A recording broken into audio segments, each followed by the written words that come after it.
All right, so this, of course, is the big story. The United States is en route to sealing the fate of the presidential nominees Kamala Harris and Donald Trump in the race to the White House. And it does not get bigger than this. Tens of millions of Americans are queuing up to cast their ballots, with polling underway across 30 American states.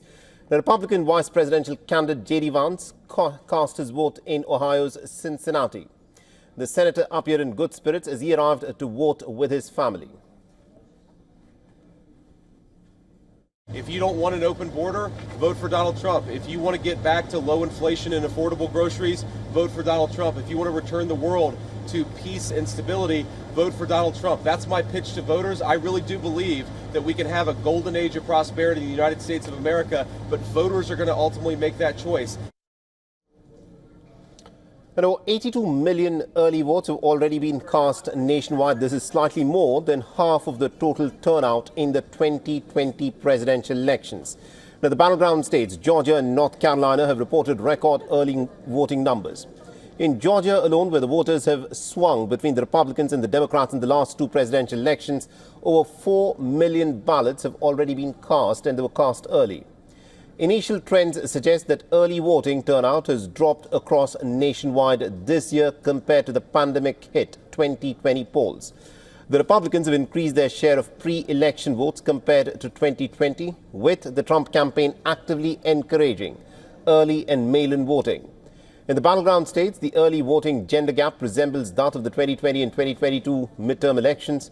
About 1.8 million more women than men have cast their ballots early in the swing states this time round. However, this gap is smaller than what it was at the same point in 2020. Now, Harris has championed abortion rights and has promised to lower food and housing costs for the working families. Now, Trump, on the other hand, has vowed to secure the border and has proposed massive tax cuts to stimulate the economy. The polls show that the race is a dead heat, with Trump vowing a pretty triumphant return to the White House, while Kamala Harris has declared that the momentum is on her side. But the question, of course, is it really? What is there in the heart of the American people? How are they voting?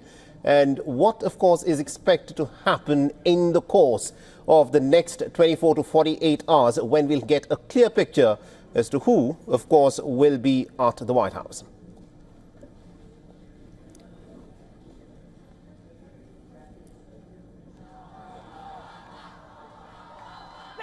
All right, now to give us more updates and perspective in terms of what is unfolding at the moment, we are being joined by Voice of America's correspondent Jessica Stone, who's joining us from Arlington in Virginia. And also on the broadcast, we have a political science professor, John Ports, who's joining us live from Boston. Jessica, let me in fact start off with you. At this moment, give us a sense of how voting is panning out where you are, and what are you gathering from the neighboring states as well? Well, here in Arlington, Virginia, we have had a steady stream of voters coming since 6 a.m. when there was a backlog of 60 or so people waiting at those doors behind me to get in line and begin their day by doing their civic duty. And we've had just a 5 or 10 minute wait throughout the rest of the day. We're sort of waiting now for the lunch rush that we expect to typically get.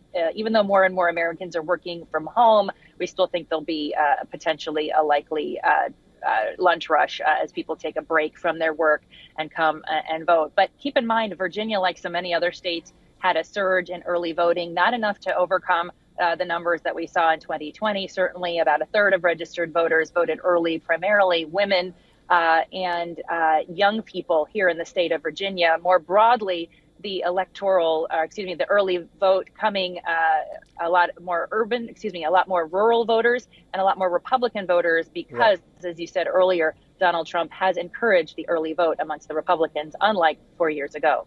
Indeed. Do continue to stay on with this, Jessica. There's a lot to talk about, how things, of course, will unfold over the course of the day. Let's also bring in Professor John Ports, who's joining us live from Boston. Professor Ports, this is a very critical election for the American people. The two candidates appear to have very different messages. Now, Kamala Harris has gone to the voters on the back of the record of what has happened in the last 4 years under Joe Biden and herself as the vice president.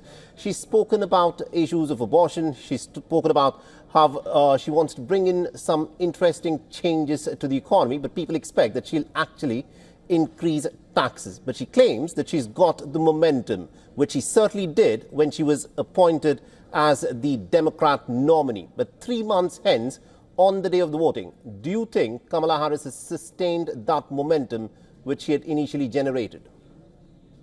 Well, I think she's kept some of it. I don't think it's quite at the peak it was, as you mentioned, say a month or so ago.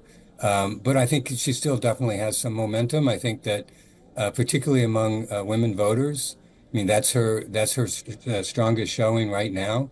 And I think she continues with that. So we will see where that goes. It's a very close race for sure.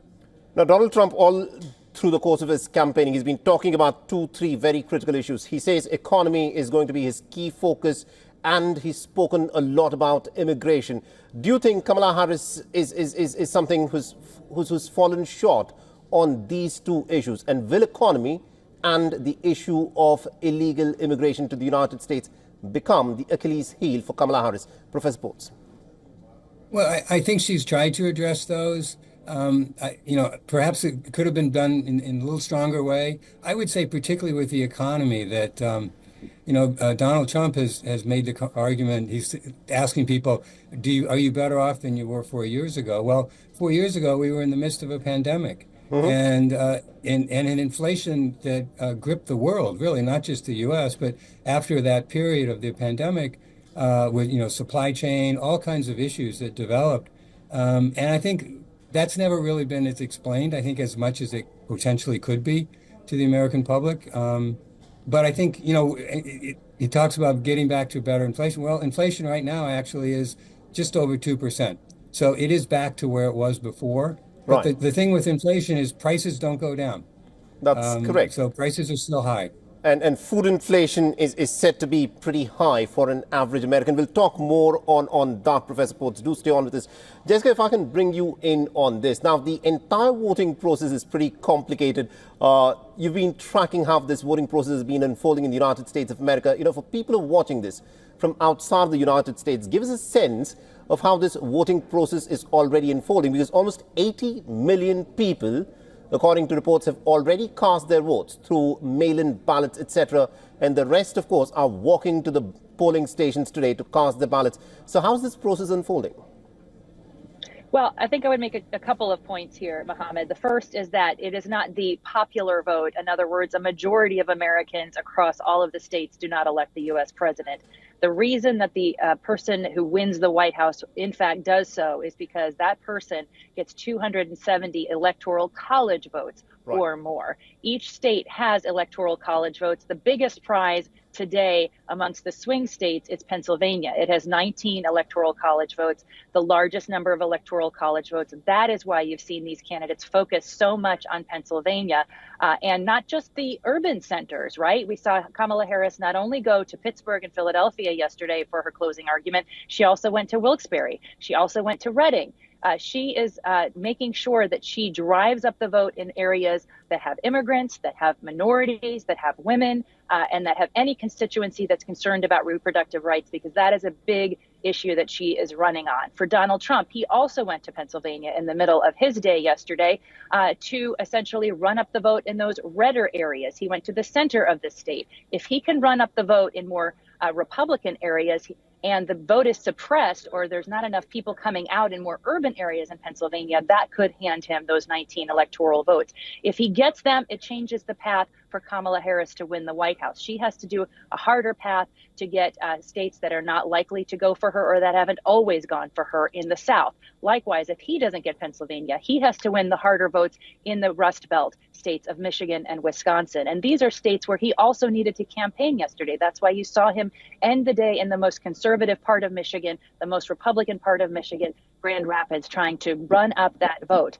Right now, the polls are neck and neck, but he is ahead in several of these swing states. She is ahead in other of these swing states. The largest margin between these two candidates is only 2 points when he's winning Arizona by 2 points. He is winning some by just a point. She is winning some by just a point. And remember, the undecided voters that have either not yet voted or who may not vote or who have not figured out yet who to vote until today, they are about 1% of the electorate. And that is the difference maker here.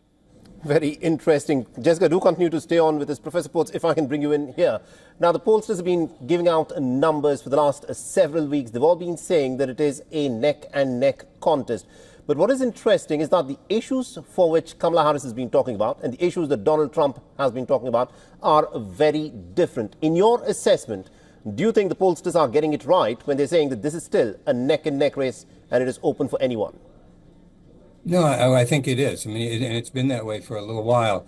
All of those, as pointed out, all the margins are within the differences are within the margin of error on most of these polls. So it is very close, and it will take a while. I mean, in terms of the process, the states have different rules about how they go about counting the ballots, and different states do it in different ways. Some take longer than others. And so the process is going to play out here for several days, most likely. We have the first North Carolina, Georgia, Michigan. Those will be the first swing states that will likely report some results, and we'll see what happens. Those are also states that have a system of counting the vote. For all the latest news, download the WION app and subscribe to our YouTube channel.